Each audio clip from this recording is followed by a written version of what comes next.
ದೇಶಕ್ಕೆ ಯೋಧ, ನಾಡಿಗೆ ರೈತ, ಬಾಳಿಗೆ ಗುರು ಒಬ್ಬ ತಾನೆ.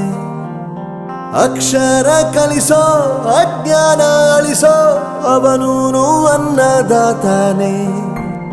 ತಪ್ಪು ಸರಿಯ ತಿದ್ದಿ ತಿಳಿ ಹೇಳಿ ಸಮಬುದ್ಧಿ ನಮ್ಮ ಚಿತ್ತ ಶುದ್ಧಿಯಾಗೋ ಹಾದಿ.